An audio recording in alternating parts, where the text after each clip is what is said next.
ओम श्रीमद् वाल्मीकि रामायणे अरण्यकांडे द्विषष्टितमः सर्गः। श्रीराम का विलाप। सीतामपश्यन् धर्मात्मा शोकोपहत चेतनः विललाप महाबाहु राम कमललोचनः।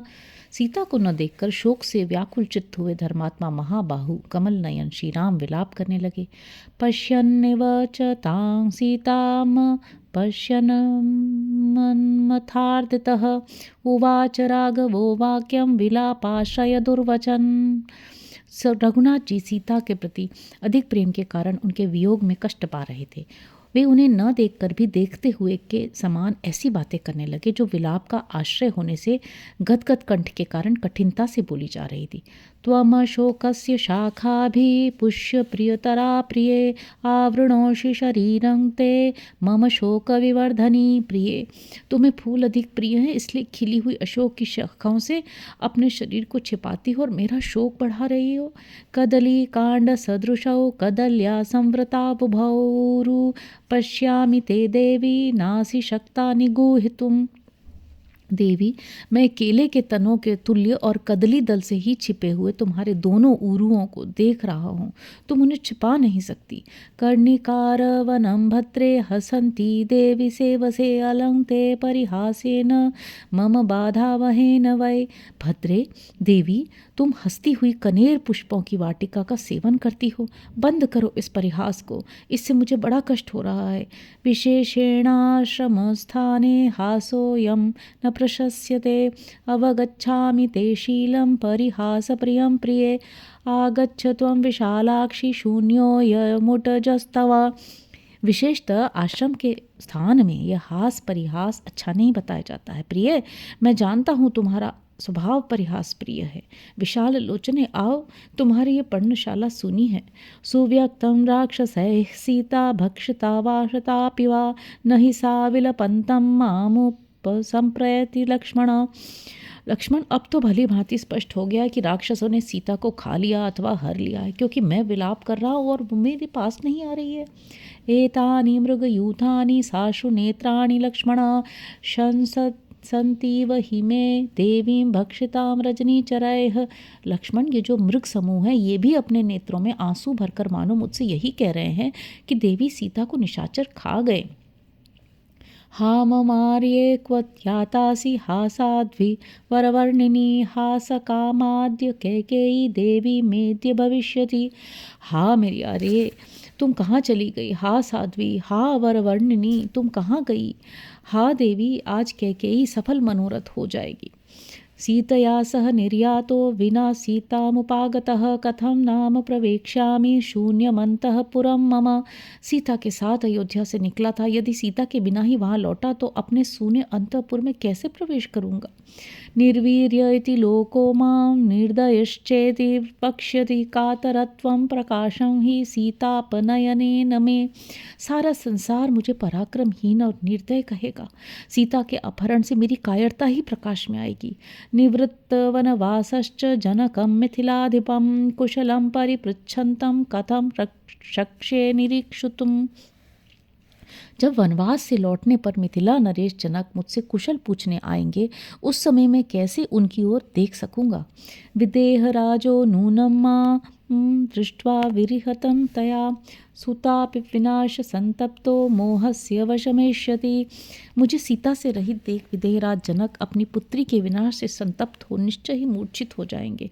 अथवा न गमिष्यामि पुरीं भरतपालितां स्वर्गोऽपि हि तया हीन शून्य एव मतो मम। अथवा अब मैं भरत द्वारा पालित अयोध्यापुरी को नहीं जाऊंगा, जान के बिना मुझे स्वर्ग भी सूना ही जान पड़ेगा। तन्मामुत्सृज्य हि वने गच्छा योद्धापुरीं शुभां न त्वहं तां विना सीतां जीवेयं हि कथंचन। इसलिए अब तुम मुझे वन में ही छोड़कर सुंदर अयोध्यापुरी को लौट जाओ, मैं तो अब सीता के बिना किसी तरह जीवित नहीं रह सकता। गाढ़मालिश्य भरतो वाच्यो मद्वचनात् त्वयानुज्ञातोऽसि रामेण पालयेति वसुंधराम। भरत का गाढ़ आलिंगन करके तुम उनसे मेरा संदेश कह देना, कैकेयी नंदन, तुम सारी पृथ्वी का पालन करो, इसके लिए राम ने तुम्हें आज्ञा दे दी है। अम्बा च मम कैकेयी सुमित्रा च त्वया विभो कौसल्या च यथा न्याय मभिवाद्या ममाज्ञया रक्षणीया प्रयत्नेन भवता सूक्तचारिणा। विभो, मेरी माता कौशल्या, कैकेयी और सुमित्रा को प्रतिदिन यथोचित रीति से प्रणाम करते हुए उन सब की रक्षा करना और सदा उनकी आज्ञा के अनुसार चलना, ये तुम्हारे लिए मेरी आज्ञा है। सीतायाश्च विनाशोऽयं मम चामित्रसूदन विस्तरेण जनन्या में विनिवेद्यस्त्वया भवेत्। शत्रुसूदन, मेरी माता के समक्ष सीता के विनाश का यह समाचार विस्तार पूर्वक कह सुनाना। इति विलपति राघवे तु दीने वनमुपगम्य तया विना सुकेश्या भयविकलमुखस्तु लक्ष्मणोऽपि व्यथतमना भृशमातुरो बभूव। सुंदर केश वाली सीता के विरह में भगवान श्री राम वन के भीतर जाकर इस तरह दीन भाव से विलाप करने लगे। तब लक्ष्मण के मुख पर भी भय जनित व्याकुलता के चिन्ह दिखाई देने लगे। उनका मन व्यथित हो उठा और वे अत्यंत घबरा गए। इतिहासे श्रीमद् रामायणे वाल्मीकि आदि काव्य अरण्य कांडे 62तमः सर्ग। इस प्रकार श्री वाल्मीकि निर्मित आज रामायण आदि काव्य के अरण्य कांड में 62वां सर्ग पूरा हुआ। 63तमः सर्ग। श्री राम का विलाप। स राजपुत्रः प्रियया विहीनः शोकेन मोहेन च पीड्यमानः विषादयन् भ्रातरमार्तरूपो भूयो विषादं प्रविवेश तीव्रम। अपनी प्रिया से रहित हो राजकुमार श्री राम शोक और मोह से पीड़ित होने लगे। वे स्वयं तो पीड़ित थे ही, अपने भाई लक्ष्मण को भी विषाद में डालते हुए पुनः तीव्र शोक में मग्न हो गए। स लक्ष्मणं शोकवशाभिपन्नं शोके निमग्नो विपुले तु रामः उवाच वाक्यं व्यसनानुरूपम् उष्णं विनिश्वस्य रुदं सशोकम। लक्ष्मण शोक के अधीन हो रहे थे। उनसे महान शोक में डूबे हुए श्री राम दुख के साथ रोते हुए गर्म उच्छ्वास लेकर अपने ऊपर पड़े हुए संकट के अनुरूप वचन बोले। न मद्विधो दुष्कृत कर्मकारी मन्ये द्वितीयोऽस्ति वसुन्धरायां शोकानुशोको हि परंपराया मामेति भिन्दन् हृदयं मनश्च। सुमित्रा नंदन, मालूम होता है मेरे जैसा पापकर्म करने वाला मनुष्य इस दुनिया में कोई नहीं है, क्योंकि एक के बाद एक दूसरा शोक मेरे हृदय और मन को विदीर्ण करता हुआ लगातार मुझ पर आता जा रहा है। पूर्वं मया नूनमभि सीतनानि पापानि कर्माणि सकृत् कृतानि तत्रायमद्यापतितो विपाको दुःखेन दुःखं यदहं विशामि। निश्चय ही पूर्व जन्म में मैंने अपनी इच्छा के अनुसार बारंबार बहुत से पाप कर्म किए हैं। उन्हीं में से कुछ कर्मों का ये परिणाम आज प्राप्त हुआ है, जिससे मैं एक दुख से दूसरे दुख में पड़ता जा रहा हूँ। राज्य प्रणाश स्वजनैर्वियोगः पितुर्विनाशो जननी वियोगः सर्वाणि मे लक्ष्मण शोक वेगमा पूरयन्ति प्रविचिन्तितानि। पहले तो मैं राज्य से वंचित हुआ, फिर मेरा स्वजनों से वियोग हुआ, तत्पश्चात पिताजी का परलोकवास हुआ, फिर माता से भी मुझे बिछुड़ जाना पड़ा। लक्ष्मण, ये सारी बातें जब मुझे याद आती तब मेरे शोक के वेग को बढ़ा देती हैं। सर्वं तु दुःखं मम लक्ष्मणेदं शान्तं शरीरे वनमेत्य क्लेशं सीतावियोगात् पुनरप्युदीर्णं काष्ठैरिवाग्निः सहसोपदीप्तः। लक्ष्मण, वन में आकर क्लेश का अनुभव करके भी ये सारा दुख सीता के समीप रहने से मेरे शरीर में ही शांत हो गया था, परंतु सीता के वियोग से वो फिर उद्दीप्त हो उठा है, जैसे सूखे काठ का संयोग पाकर आग सहसा प्रज्वलित हो उठती है। सा नून मार्या मम राक्षसेन ह्याप्यह्यता खं समुपेत्य भीरुः अपस्वरं सुस्वर विप्रलापा भयेन विक्रंदित पत्यभीक्ष्णम्। हाय, मेरी श्रेष्ठ स्वभाव वाली भीरू पत्नी को अवश्य राक्षस ने आकाश मार्ग से हर लिया। उस समय सुमधुर स्वर में विलाप करने वाली सीता भय के मारे बारंबार विकृत स्वर में क्रंदन करने लगी होगी। तौ लोहितस्य प्रियदर्शनस्य सदोचितावुत्तम चंदनस्य वृत्तौ स्तनौ शोणितपंकदिग्धौ नूनं प्रियाया मम नाभिपातः। मेरे प्रिया के वो दोनों गोल गोल स्तन जो सदा लाल चंदन से चर्चित होने योग्य थे, निश्चय ही रक्त की कीच में सन गए होंगे। हाय, इतने पर भी मेरे शरीर का पतन नहीं होता। तच्छ लक्षण सुव्यक्त मृदुपलापम तस्या मुखम कुंचित केश भारम रक्षो वशम नूनमु नूनम उपागताया न भ्राजते राहुमुखे यथेन्दुः। राक्षस के वश में पड़ी मेरी प्रिया का वह मुख, जो स्निग्ध एवं सुस्पष्ट मधुर वार्तालाप करने वाला तथा काले काले घुंघराले केशों के भार से सुशोभित था, वैसे ही श्रीहीन हो गया होगा जैसे राहु के मुख में पड़ा हुआ चंद्रमा शोभा नहीं पाता है। तां हारपाशस्य सदोचिन्ता तां ग्रीवां प्रियाया मम सुव्रतायाः रक्षांसि नूनं परिपीतवन्ती शून्ये हि भित्वा रुधिराशनानि। हाय, उत्तम व्रत का पालन करने वाली मेरी प्रियतमा का कंठ हर समय हार से सुशोभित होने योग्य था, किंतु रक्त भोजी राक्षसों ने शून्य वन में अवश्य उसे फाड़कर उसका रक्त पिया होगा। मया विहीना विजने वने सा रक्षोभिराहृत्य विकृष्यमाणा नूनं विनादं कुररीव दीना सा मुक्तवत्याय कांतनेत्रा। मेरे न रहने के कारण निर्जन वन में राक्षसों ने उसे ले लेकर घसीटा होगा और विशाल एवं मनोहर नेत्रों वाली वो जानकी अत्यंत दीन भाव से कुररी की भांति विलाप कर रही होगी।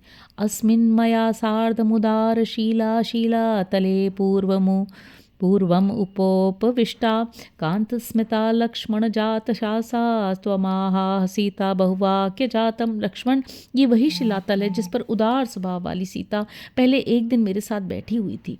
उसकी मुस्कान कितनी मनोहर थी। उस समय उसने हंस हंस कर तुमसे भी बहुत सी बातें कही थी। गोदावरीयं सरितां वरिष्ठा प्रिया प्रियाया मम नित्यकालम् अप्यत्र गच्छेदिति चिंतयामि नैकाकिनी याति ही सा कदाचित। सरिताओं में श्रेष्ठ यह गोदावरी मेरी प्रियतमा को सदा ही प्रिय रही है। सोचता हूँ शायद वह इसी के तट पर गई हो, किंतु अकेली तो वह कभी वहाँ नहीं जाती थी। पद्मानना पद्मपलाशनेत्रा पद्मानिवाने तुमभिप्रयाता तदप्ययुक्तं न हि सा कदाचिन्मया विना गच्छति पंकजानि। उसका मुख और विशाल नेत्र प्रफुल्ल कमलों के समान सुंदर है। संभव है वह कमल पुष्प लाने के लिए गोदावरी तट पर गई हो, परंतु ये भी ठीक नहीं है क्योंकि वह मुझे साथ लिए बिना कभी कमलों के पास नहीं जाती। कामं त्विदं पुष्पित वृक्षखंडं नानाविधय पक्षिगणैरुपेतं वनं प्रयातानुतप्ययुक्तमेकाकिनी साति बिभेति भीरुः। हो सकता है कि वह इन पुष्पित वृक्ष समूहों से युक्त और नाना प्रकार के पक्षियों से सेवित वन में भ्रमण के लिए गई हो, परंतु ये भी ठीक नहीं लगता क्योंकि वह भीरु तो अकेली वन में जाने से बहुत डरती थी। आदित्य भो लोक कृता कृतज्ञ लोकस्य सत्यानृतकर्म साक्षिन् मम प्रिया सा क्व गता हृता वा शंसस्व मे शोक हतस्य सर्वम्। सूर्यदेव, संसार में किसने क्या किया और क्या नहीं किया इसे तुम जानते हो। लोगों के असत्य सत्य कर्मों के तुम ही साक्षी हो। मेरी प्रिया सीता कहाँ गई अथवा उसे किसने हर लिया, ये सब मुझे बताओ क्योंकि मैं उसके शोक से पीड़ित हूँ।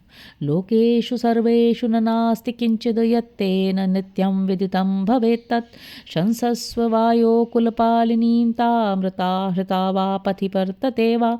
वायुदेव, समस्त विश्व में ऐसी कोई बात नहीं है जो तुम्हें सदा ज्ञात न रहती हो। मेरी कुल पालिका सीता कहाँ है बता दो। वह मर गई, हर ली गई अथवा मार्ग में ही है। इतीव तं शोक विधेय देहं रामं विसंज्ञं विलपन्तमेव उवाच सौमित्रीर्दीन सत्वो न्याव्ये स्थित कालयुतं च वाक्यम। इस प्रकार शोक के अधीन होकर जब श्री रामचंद्र जी संज्ञा हुए शून्य हो विलाप करने लगे, तब उनकी ऐसी अवस्था देख न्यायोचित मार्ग पर स्थित रहने वाले उदार चित्त सुमित्रा कुमार लक्ष्मण ने उनसे ये समयोचित बात कही। शोकं विसृज्याद्य धृतिं भजस्व सोत्साहता चास्तु विमार्गणे स्याः उत्साहवन्तो हि नरा न लोके सीदन्ति कर्मस्वति दुष्करेषु। आर्य, आप शोक छोड़कर धैर्य धारण करें, सीता की खोज के लिए मन में उत्साह रखें, क्योंकि उत्साही मनुष्य जगत में अत्यंत दुष्कर कार्य आ पड़ने पर भी कभी दुखी नहीं होते हैं। इतीव सौमित्रीमुद्ग्र पौरुषं ब्रुवन्तमार्तो रघुवंशवर्धनः न चिन्तयामास धृतिं विमुक्तवान् पुनश्च दुःखं महद् दभ्युपागमत। बड़े हुए पुरुषार्थ वाले सुमित्रा कुमार लक्ष्मण जब इस प्रकार की बातें कह रहे थे, उस समय रघुकुल की वृद्धि करने वाले श्री राम ने आर्त होकर उनके कथन के औचित्य पर कोई ध्यान नहीं दिया।